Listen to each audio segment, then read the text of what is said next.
नमस्ते छात्रों, मैं श्री गायकवाड़ आर्यल ज्ञान समृद्धि साहित्य चैनल पर आपका हार्दिक स्वागत है। आज हम कक्षा 10वीं की कविता 8वीं गजल इसका अध्ययन करेंगे। गजल जो कविता है इसके रचनाकार हैं माणिक वर्मा जी। माणिक वर्मा जी का जन्म उज्जैन में मध्य प्रदेश में 1938 में हुआ था।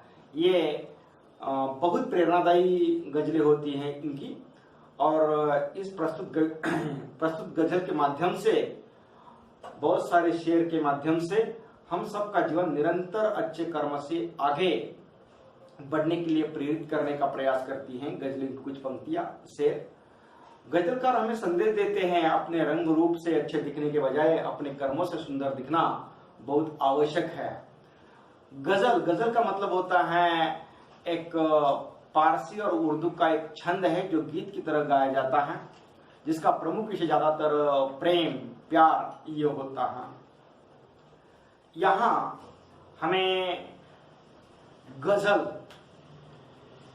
इन पंक्तियों का, इन शेरों का अध्ययन करना है। देखते हैं गजल। आपसे किसने कहा स्वर्णिम शिखर बनकर दिखो, शोक दिखने का है तो फिर नींव के अंदर दिखो। इन पंक्तियों के माध्यम से रचनाकार माणिक वर्मा जी हमें समझाते हैं, बताते हैं कि जीवन की सार्थकता सिर्फ स्वर्णिम शिखर बनने में नहीं है, बल्कि किसी शिखर की नींव बनने में भी है। गजलकार कहते हैं कि बड़ी बड़ी इमारतें जो होते हैं, महल होते हैं, ताजमहल क्यों ना हो, इनकी ऊंचाई, इनका सौंदर्य हमें दिखाई देता है, उनकी सुंदरता हमें दिखाई देती है, लेकिन उसकी बुनियाद, नींव यानी कि उसका पाया जो होता है मजबूत पत्थरों पर टिका होता है।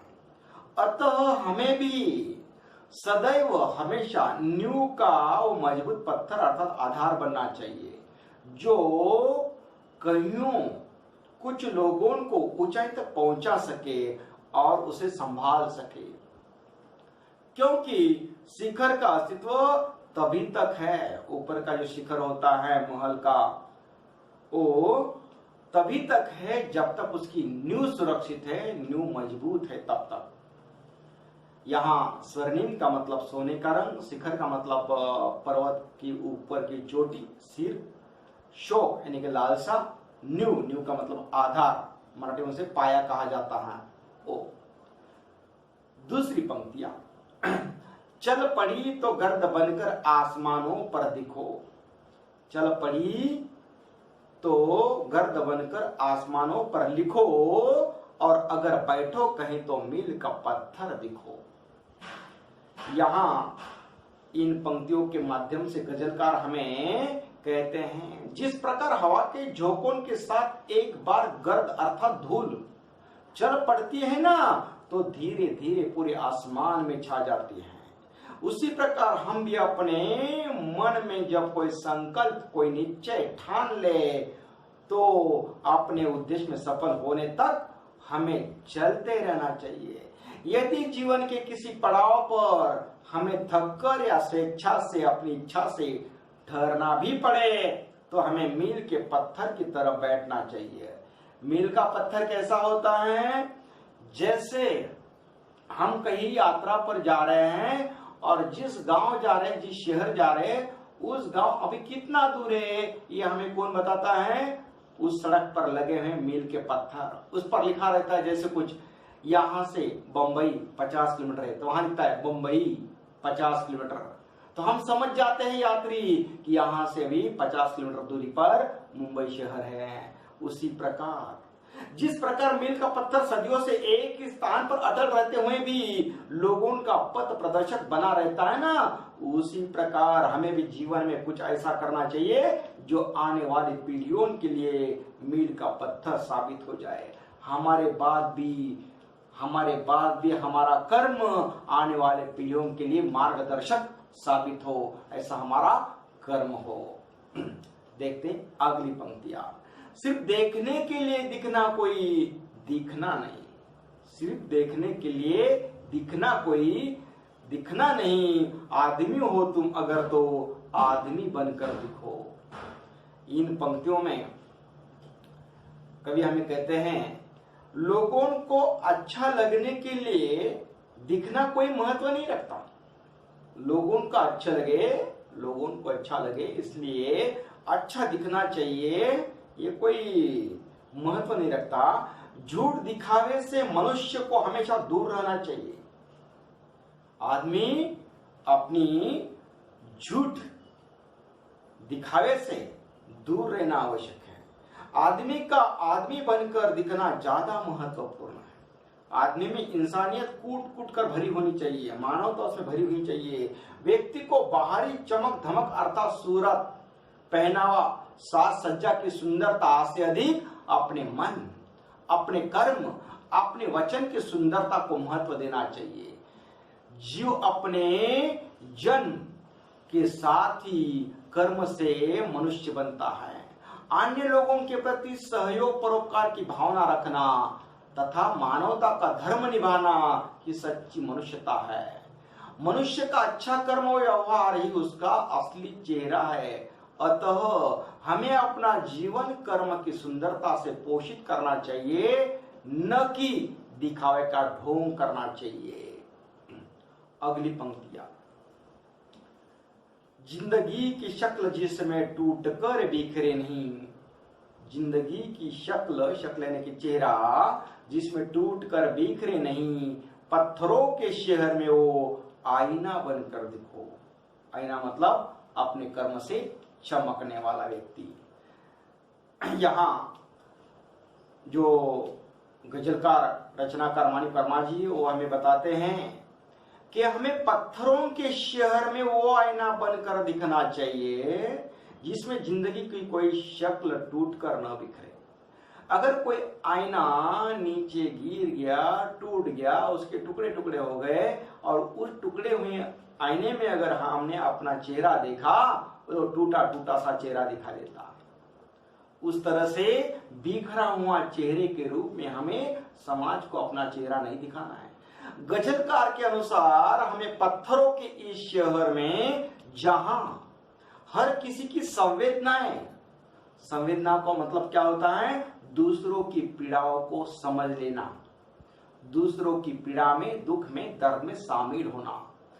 इनका कहना है कि जहां हर किसी की संवेदनाएं लगभग खत्म हो चुकी हैं। कहा? शहरों में।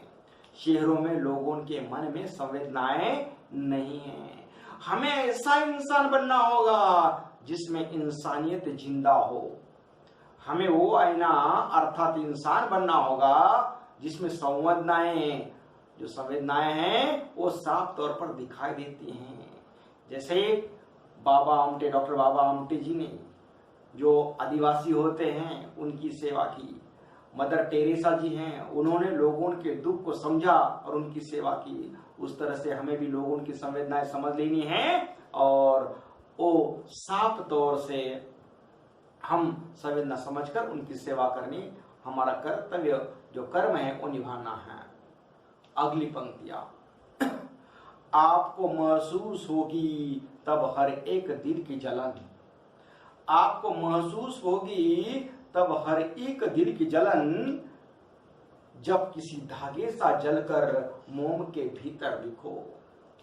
यहां गजलकार कहते हैं कि जिस प्रकार मोम यानी कि मोमबत्ती, मोम के दिल की जलन केवल उसके भीतर जलने वाला धागा ही जानता है, महसूस करता है, उसी प्रकार किसी व्यक्ति के दुख व पीड़ा को महसूस करने के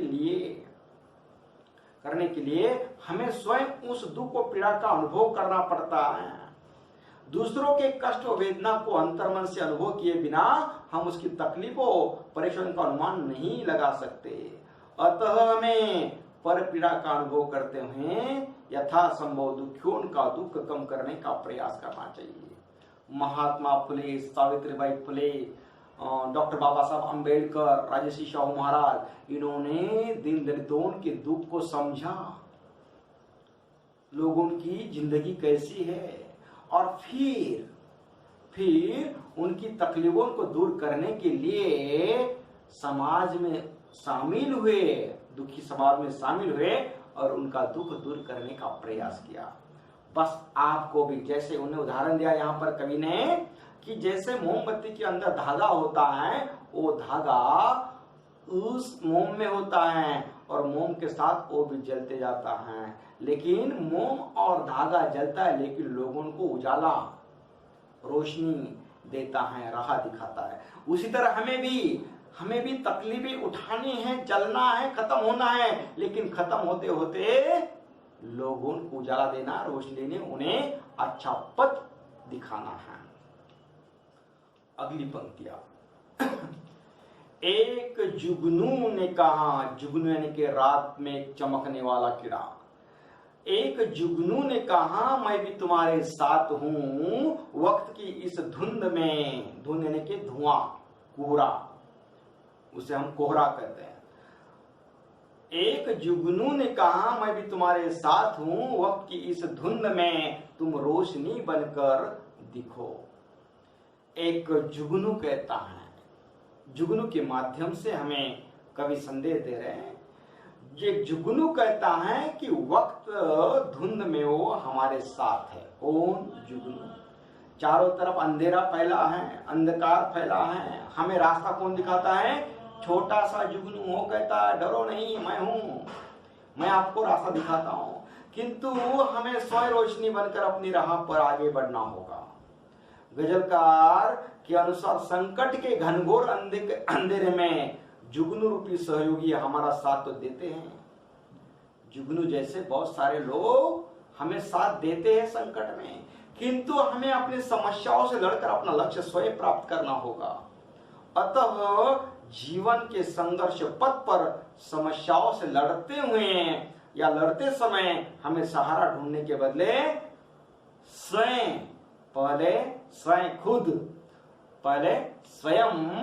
खुद हिम्मत करते हुए आगे बढ़ना होगा। तब ही कोई सहायक भी हमारी सहायता करने में सक्षम होगा। ऐसा कर हम अपने पीछे की पीढ़ी के लिए मार्गदर्शक और प्रेरणा स्रोत बन सकते हैं। यहाँ पर जुगनू का उदाहरण देकर कवि हमें समझाते हैं क्या कि आप खुद को एक ऐसा बनाओ कि कोई भी समस्या आए तो उन समस्याओं से लड़कर आगे बढ़ते चलो, संघर्ष पथ पर आगे बढ़ चलो, ताकि आगे आने वाली जो पीढ़ी है आपकी बात की उसे एक अच्छा सा दिशा दर्शक आपके रूप में मिल जाए और आप उनके लिए प्रेरणा स्रोत बन जाए। अगली पंक्तियां। एक मर्यादा बनी है हम सभी के वास्ते। एक मर्यादा बनी है, मर्यादा का मतलब नियम, कानून, एक बंधन। एक मर्यादा बनी है हम सभी के वास्ते, मतलब सबके लिए। गर मतलब अगर तुम्हें बनना है मोती सीप के अंदर दिखो। इन पंक्तियों के माध्यम से कवि हमें समझाते, गजलकार हमें समझाते हैं कि समाज में रहने के लिए कुछ सीमाएं हैं। जिस समाज में हम रहते हैं ना, उस समाज में रहने के लिए कुछ सीमाएं हैं, कुछ बंधन है, कुछ नियम है, उसके अनुसार हमें रहना पड़ता है, जिसका हमें पालन करना होता है, उन नियमों का, उन सीमाओं का। तभी समाज हमें और हमारे व्यवहार को स्वीकार करता है। अगर तुम चाहते हो कि लोगों में तुम्हारी कोई पहचान बने, आपकी कामना है, इच्छा है कि लोगों के बीच में आपकी भी पहचान बने, तो जिस प्रकार सीप के अंदर, सीप यानी कि उसे मराठी में सिंपले ऐसा कहा जाता है, और सागर में, नदी किनारे बहुत सारे मिल जाते हैं, पहचान बने। तो जिस प्रकार सीप के अंदर मूल्यवान मोती छिपा होता है ना, उसी प्रकार तुम्हें समाज के कल्याण के लिए श्रेष्ठ कर्म करने चाहिए। तुम्हारी ये कल्याण भावना तुम्हें एक पहचान देगी, सम्मान देगी। इन पंक्तियों के माध्यम से कवि समझाते, गजलकार समझाते कि हर किसी के लिए एक मर्यादा निर्धारित है, बनाई हुई है। व्यक्ति अपनी मर्यादा का पालन कर उसी पर अपना सर्वोत्तम जो सबसे अच्छा है वो प्राप्त करे। जिस प्रकार सीप के अंदर, वो सिंपले जो होते हैं उसके अंदर भीतर अपनी मर्यादा में रहकर मोती एक नगण्य कण से परिवर्तित होकर बहुमूल्य रत्न बन जाता है ना, उसी तरह से हमें भी अपना अच्छा सा कर्म कर कर लोगों में छा जाना है। तो अच्छा कर्म कर कर ही आप छा सकते हैं। सदैव पालन मर्यादाओं का करना उचित है, योग्य है, आवश्यक है। देखते हैं अगली पंक्तियां। डर जाए फूल बनने से कोई नाजुक कली, तुम ना खिलते फूल पर तितली के टूटे पर दिखो। यहां पर कहते हैं डर जाए फूल बनने से कोई नाजुक कली, तुम ना खिलते फूल पर तितली के टूटे पर दिखो। पर यानी कि उसके पंख जो होते वो। गजलकार कहते हैं कि कली अपने कर्तव्य से विमुख होकर, कर्तव्य से पीछे हटकर फूल नहीं बनना चाहती। तो इसका तात्पर्य क्या है, इसका मतलब क्या है कि वो संघर्ष से डरती है। कौन? कली।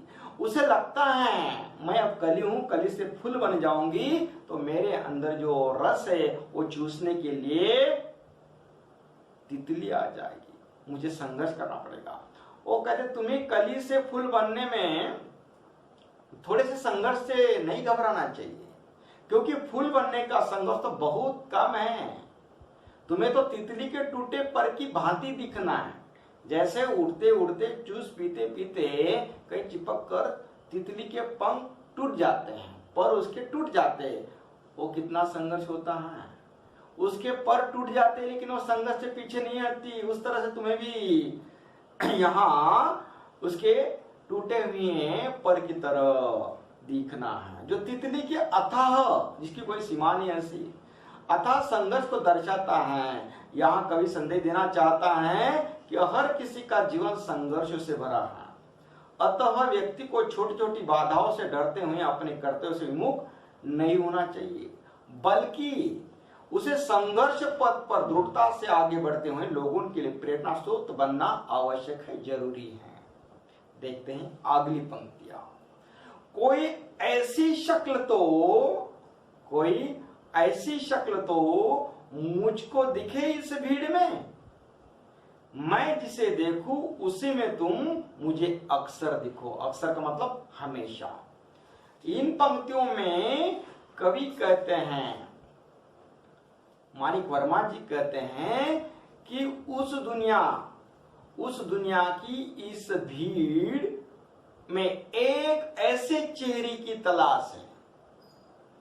कवि कहते हैं कि उसे दुनिया की इस भीड़ में एक ऐसे चेहरे की तलाश है जो सत्कर्मों की राह पर चलते हुए दुनिया के लिए आदर्श प्रस्तुत करे। उसे देखने के बाद जो सत्कर्मों के बल पर, सत्कर्मों के राह पर चलते हुए दुनिया के लिए आदर्श प्रस्तुत करने वाला है या करते हैं, उसे देखने के बाद गजलकार को हर व्यक्ति में उसी की झलक दिखाई दे, अर्थात हर कोई उससे प्रेरित होकर उसी की दिखाए राह पर चले। यहाँ सत्कर्मों के बल पर अच्छा काम कर कर ऐसा कुछ अपना नाम रोशन करे कि वो लोगों के लिए आदर्श बन जाए। इनका भी यही कहना है कि हर कोई उससे प्रेरित होकर उसी के दिखाए राह पर चले। छात्रों, यहाँ पर एक गजल कविता जो है समाप्त होती है। आप इस वीडियो को पूरा देखें और लाइक करें, अपने छात्रों को, साथियों को, दोस्तों को शेयर करें। अगर आप पहली बार मेरे इस वीडियो को देख रहे हैं तो आप उसे सब्सक्राइब अवश्य करें। धन्यवाद।